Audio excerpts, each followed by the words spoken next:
मंच का बहुत ही कुशल संचालन कर रहे संजीव यादव जी, मंचासी आज के कार्यक्रम के अध्यक्ष और बहुत ही वयोवृद्ध सीनियर मोस्ट हमारे पूजनीय परम आदरणीय हाकिम सिंह यादव साहब, आदरणीय देवेंद्र यादव साहब, सेक्रेटरी साहब, सौरभ जी भाई जोड़ी बहुप्रतीक्षित हो रही है, सौरभ जी और संतोष जी, हमारे बार के अध्यक्ष जी और तमाम जो यहाँ हमारे अधिवक्ता साथी जिला बार से या सिविल बार से उपस्थित हुए सभी का मैं यहाँ पधारने पर बहुत बहुत हृदय की गहराइयों से अभिनंदन करता हूँ, वंदन करता हूँ, प्रणाम करता हूँ।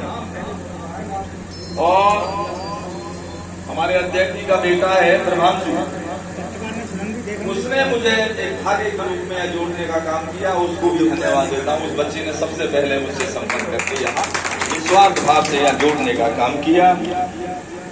आदरणीय, चर्चा के दौरान बहुत सारी बातें मेरे संज्ञान में लाई गई। सबसे पहला जो हमारे यादव जी ने प्रोटेक्शन बिल का एक ज्ञापन दे दिया और कई हमारे साथियों ने अधिवक्ता सुरक्षा अधिनियम की मांग की। इस पे आपको अवगत करा दें कि अधिवक्ता सुरक्षा कानून एडवोकेट प्रोटेक्शन बिल अब उस स्थिति में जा चुका है कि अब वो पीछे नहीं लौटेगा। क्यों? हमारी जो हापुड़ वाली घटना के बाद जो आंदोलन हुआ, हापुड़ के आंदोलन से तो आपने देख ही लिया, अधिवक्ताओं ने अपने एकजुट होकर प्रदेश में अपनी ताकत का एहसास सरकार को कराया। पहला मौका था जब पूरे प्रदेश के अधिवक्ता लामबंद होकर के एकजुट होकर के आंदोलन को धार देने का काम कर रहे थे और पूरा प्रदेश यहाँ तक कि हाई कोर्ट और लखनऊ बेंच भी उसमें आपका सहयोग कर। उसके साथ साथ जो बहुत बड़ा सहयोग अधिवक्ताओं ने ये भी किया कि रजिस्ट्री ऑफिस तक बंद कराने का काम किया, जिससे सरकार की आर्थिक तंगी में लाकर खड़ा करने का काम किया। टैक्स के अधिवक्ताओं ने भी पहली बार जीएसटी जमा कराना बंद करके उन्होंने भी हमारे अधिवक्ता साथियों का हमारा हाथ मजबूत करने का काम किया।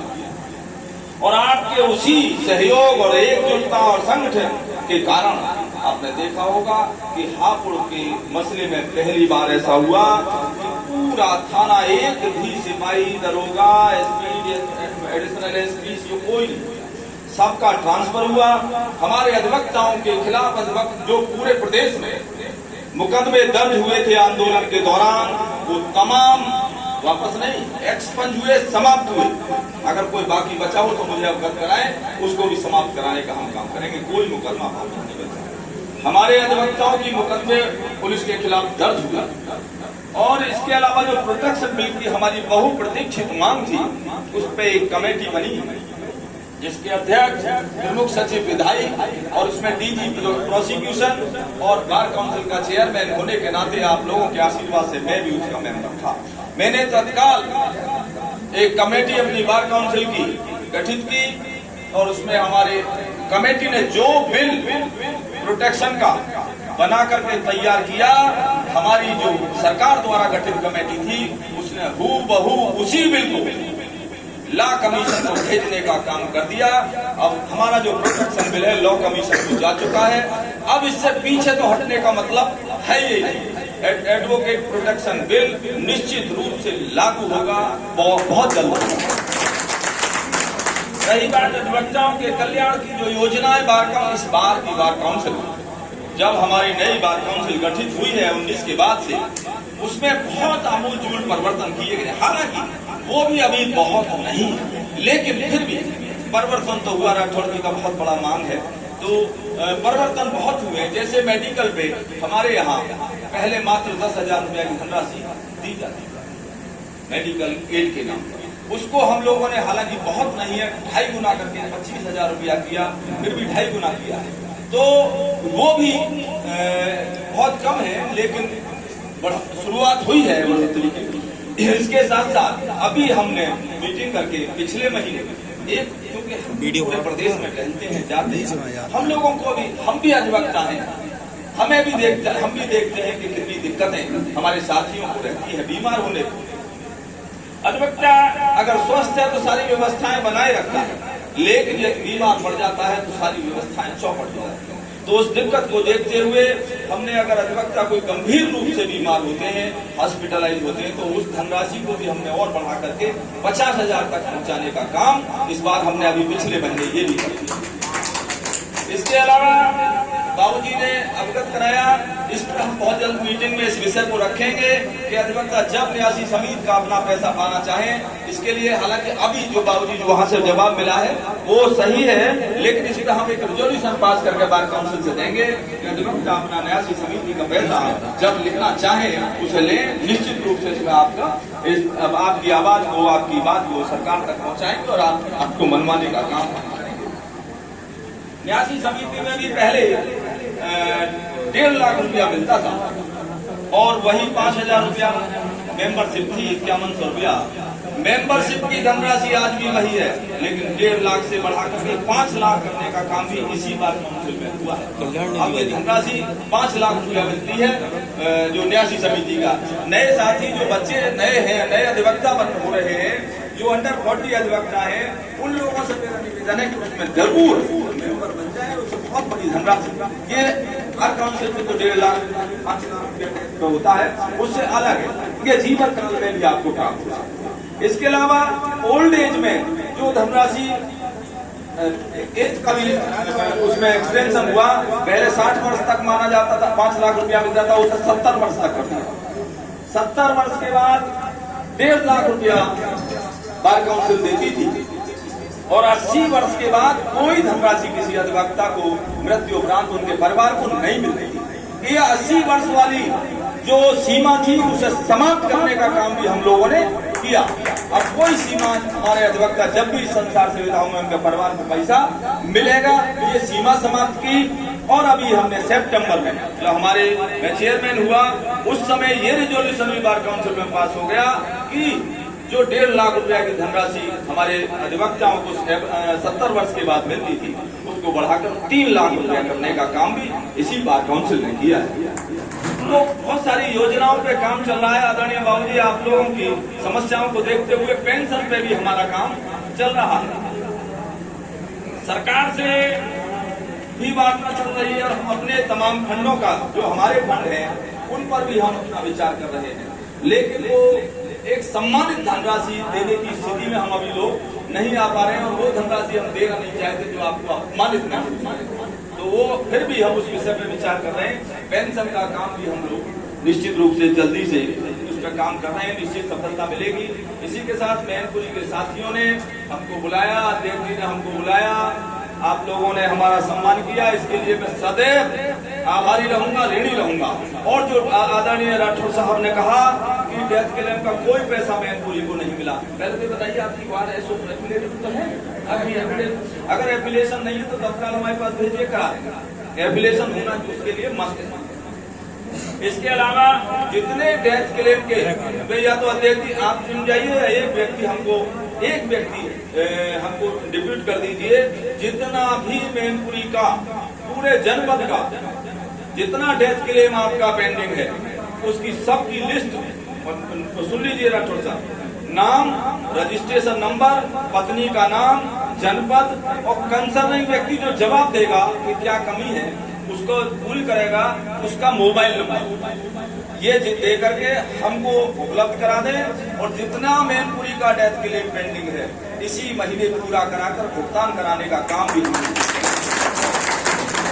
और जो 70+ वाले अगर डेथ क्लेम पेंडिंग है तो आज बताएं और कल बताएं, क्योंकि वो हमारे हाथ का काम है, उसमें सरकार बीच में नहीं है। उसमें आज आप बताएंगे, कल आप आइए, चेक करके जाइए, उसमें कोई दिक्कत आपको नहीं आनी चाहिए।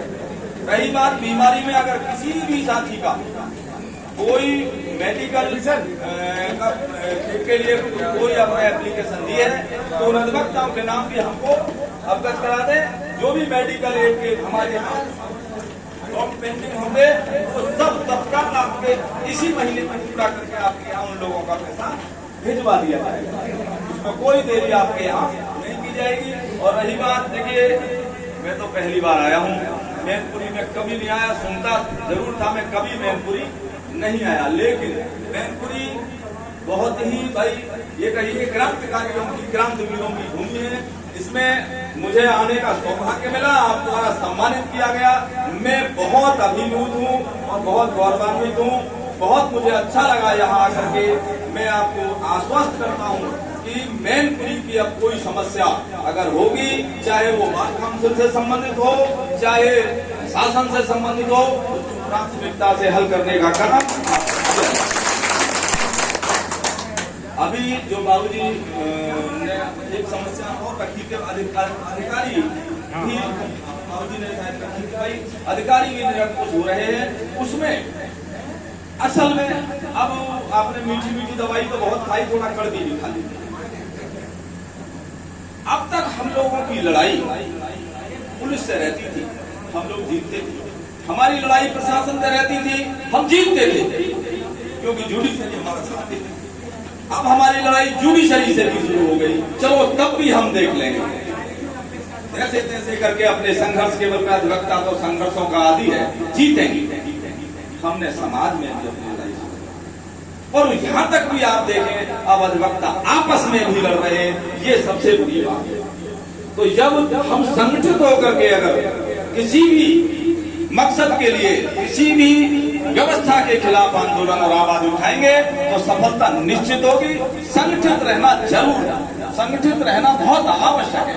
अभी आपको बता दें, 10 तारीख को मेरा कार्यक्रम फिरोजाबाद अधिवक्ता भवन के उद्घाटन के लिए लगा था, और पत्थर लगाने हमको जाना था, हम जा रहे थे। हमें रास्ते में क्या सुबह ही पता चला कि आप फिरोजाबाद आ रहे हैं, जैसे ही खबर जो है सर्कुलेट हुई, तो वहाँ सिकोहाबाद में करीब 15 दिन से हड़ताल चल रही थी। बाबूजी ने अभी जिक्र भी किया था सिरसागंज में, ऐसा सिरसागंज के अध्यक्ष जी भी वहाँ उपस्थित थे, जनपद के अध्यक्ष जी भी वहाँ उपस्थित थे, हमारे साथ वहाँ पहुंचे, आगरा के अध्यक्ष भी पहुंचे, और तमाम आसपास के जनपदों के जो पदाधिकारी थे सब वहाँ थे। जब वहाँ उनको ये ज्ञात हुआ कि विभाग काउंसिल के चेयरमैन आ रहे हैं फिरोजाबाद में, तो उन्होंने हमसे आग्रह किया। तो हमने आग्रह नहीं, जैसे ही हमें ज्ञात हुआ हमने उन्हें कहा कि हम तत्काल फिरोजाबाद अधिवक्ता भवन का उद्घाटन बाद में होगा, पहले हम अपने साथियों की समस्या जहाँ चल रही है वहाँ हम पहुंचेंगे। और हम फिरोजाबाद पहुंचे और वहीं से हमने चुनौती दी और कहा अगर अधिवक्ताओं के साथ इसी तरीके से अन्याय होता रहेगा तो ये बर्दाश्त नहीं किया जाएगा। अगर ये समस्या, हमने वहीं से प्रेस वार्ता में भी डीएम साहब से कहा कि अगर समस्या का निराकरण मेरा फिरोजाबाद छोड़ने से पहले नहीं हुआ इसका हल, तो ये आवाज शासन तक जाएगी और पूरे प्रदेश के अधिवक्ता आंदोलित होकर के इस आवाज को बुलंद करने का काम करेंगे।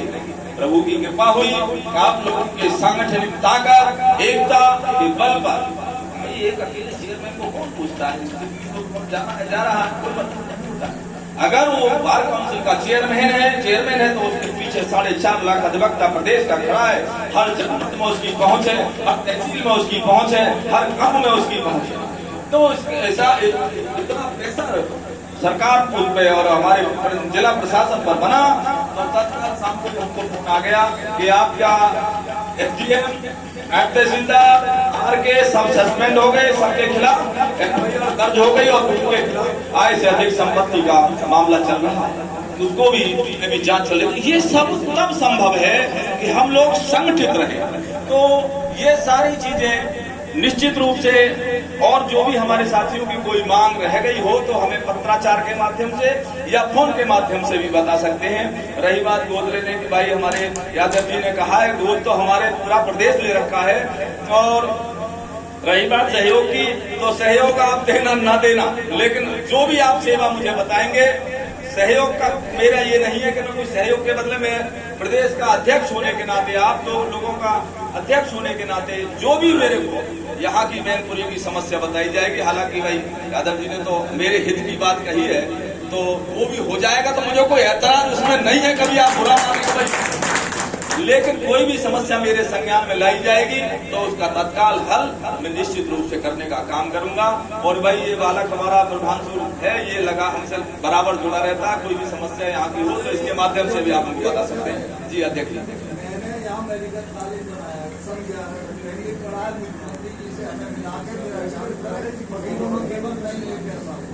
ठीक ठीक, चलिए मैं शायद कल भी हमारी मुलाकात हो सकती है। अगर मेरे साथ दिक्कत ये हो रही है, मुझे कल दिल्ली भी जाना है और लखनऊ भी जाना है, तो दोनों में से देखो, अगर मैं लखनऊ जाता हूं तो आपकी समस्या को जरूर वहां तक पहुंचाने का काम करूंगा। और हाँ, ये देखिए जो अब नया कानून जो आया है, इस पे देखिए बहुत सारी चीजें हैं। हम ये नहीं कहते हैं कि इसमें कुछ कमियां नहीं होंगी, जो भी इसका अध्ययन करें, अध्ययन के बाद ये पता भी हमको चले। कई बार होता क्या है, काला कानून है, भाई किताब तो काली है, पन्ना सफेद है, कैसे कहते काला कानून, पहले पढ़ लीजिए। हम लोगों में सबसे बड़ी स्थिति ये है कि हम उसका अध्ययन नहीं करते, देखते नहीं है, केवल राजनीति शुरू कर देते हैं। तो पहले इसको देखें, इनके जिन भी प्रोविजन से हमारे अधिवक्ताओं का नुकसान हो रहा होगा या आम जनमानस को नुकसान होगा, उस प्रोविजन का निश्चित रूप से हम पूरे प्रदेश में विरोध और एजुकेशन करने का काम करेंगे, आप निश्चिंत रहिए। लेकिन यदि चीजें ठीक है तो उनका जो है इसीलिए हमने, अच्छा ये डिगलॉट है, हिंदी इंग्लिश दोनों में है और साथ ही तीनों हर एक बुक में। तो हमारे जो भी अधिवक्ता है, इनको जो सीनियर है उन्होंने पढ़े और उसमें जो भी समस्याएं हैं उनको ध्यान में रखें। इसके अलावा देखिए, आपने कहा कि लाइब्रेरी, अध्यक्ष जी जितनी रैक आप लगा लेंगे किताब उतनी हम भर देंगे। आप इसी के साथ आपका अगर हमारी कल मुख्यमंत्री से मुलाकात होती है तो आपकी बात को वहां हम जरूर रख देंगे।